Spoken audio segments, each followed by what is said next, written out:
can always count on Kawasaki to do evolution the right way, and the Ninja 400 is the newest example of this in India. It's an obvious step up from the Ninja 300, but it doesn't replace it since Kawasaki has decided to offer a heavily localized version of the 300 with a cheaper price tag than before. However, the Ninja 400 is substantially better than the 300 in every way, and it's a genuinely tempting proposition for those of you who want a full-fed twin-cylinder motorcycle. Kawasaki has priced it at an absurdly expensive 4.69 lakh rupees ex-showroom, which is understandably discouraging, but let's go over the bike's strengths and weaknesses to figure out if it can somehow justify its price. The Ninja 400 is sporty from every angle you look at it, and it has a good amount of visual mass as well, which makes it look like a bigger bike than a 400. While you can only have one in Kawasaki racing team colors, it's not a paint job you'll complain about. Moving on to the features, the Ninja 400 gets full LED twin headlights, a slick negative LCD screen which offers great readability in all kinds of light conditions, and also, importantly, a dual channel ABS. Also standard are the new Dunlop Sportmax tubeless tires, which offer good grip in even very wet conditions. Kawasaki has put in a good amount of effort on build quality and finish, and the mirror stocks, switchgear and all the controls feel very premium. The not so nice news is that the fuel tank has now gotten smaller at 14 litres as opposed to the 17 litre fuel tank on the Ninja 300, which combined with its higher power output means you have a lower range.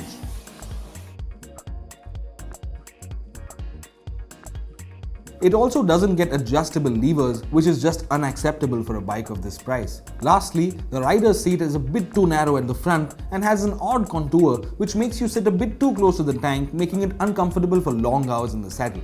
Oh, and let's not even start with the ungainly and disproportionate sari guard and grab rails, both of which the Ninja 400 is required to have by law. Thankfully, these can be removed. The 399cc motor boasts an increased bore-in-stroke as well as a higher compression ratio over the Ninja 300's power plant, and the result is a 49 HP motorcycle that's now the most powerful in its class. With 38 Nm of torque on offer, and with both the power and torque being produced lower in the rev range, the Ninja 400 is quite friendly for urban riding as well. The 6-speed gearbox is fantastic, and thanks to the slip and assist clutch, gear shifts are slick and the lever action is light as well. In the real world, this translates to a quick, responsive and smooth machine that's engaging yet unstressed. The engine comes alive at 5000 RPM, and with enthusiastic throttle inputs, you can have a lot of fun, especially on fast, twisty roads. The spread of power is even, and the motor is exciting all the way up to 12,500 RPM when the limiter kicks in. On the whole, the Ninja 400 offers uncompromising performance while still being very approachable, which is always a great combination to have.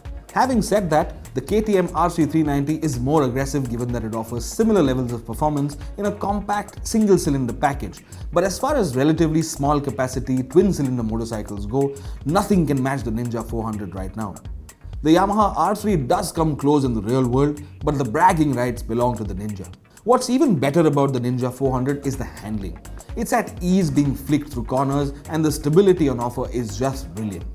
Directional transitions come naturally to the Ninja, and with the power to back it up, the Ninja 400 is an absolute hoot to ride. It is without a doubt a huge step up from the Ninja 300 in this department, and is also sharper and more dynamic than the Yamaha R3.